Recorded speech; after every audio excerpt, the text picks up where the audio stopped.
যাদের নামাজ পড়ার সময় দুনিয়াবি চিন্তা মনে আসে বা নামাজে অমনোযোগী তৈরি হয়, তারা ভিডিওটি শেষ পর্যন্ত দেখার অনুরোধ রইল। হযরত আলী রাদিয়াল্লাহু তাআলা আনহুর কাছে একজন ব্যক্তি এসেছে।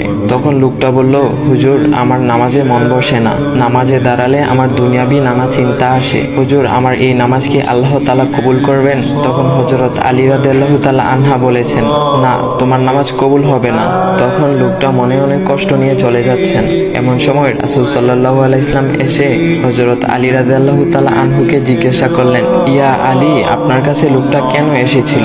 এসে দেখি মন খারাপ করে চলে গেল। কেন, কি হয়েছে আমাকে বলুন। তখন আলী রাদিয়াল্লাহু তাআলা আনহু বলেন, তিনি আমার কাছে জানতে এসেছেন যে নামাজে দুনিয়াবি চিন্তা আসলে নামাজ হবে কিনা। আমি বলেছি, না, তোমার নামাজ কবুল হবে না। রাসূল সাল্লাল্লাহু আলাইহি ওয়াসাল্লাম তখন বলেন, ইয়া আলী, আপনাকে আমি একটা চাদর উপহার দিতে চাই, তবে একটা শর্ত আছে। আলী রাদিয়াল্লাহু তাআলা আনহু খুশি হয়ে বলেন, ইয়া রাসূলুল্লাহ, কি শর্ত তা বলুন, আমি আপনার সকল শর্ত মেনে নিব। বুঝতেই তো পারছেন রাসূল সাল্লাল্লাহু আলাইহি ওয়াসাল্লামের চাদর বলে কথা। তখন রাসূল সাল্লাল্লাহু আলাইহি ওয়াসাল্লাম বললেন, ইয়া আলী, আপনি যদি এই মুহূর্তে 2 রাকাত নামাজ একনিষ্ঠভাবে পড়তে পারেন দুনিয়াবি সকল চিন্তা দূর করে, তাহলে আমি আপনাকে সেই চাদরটি উপহার দেব।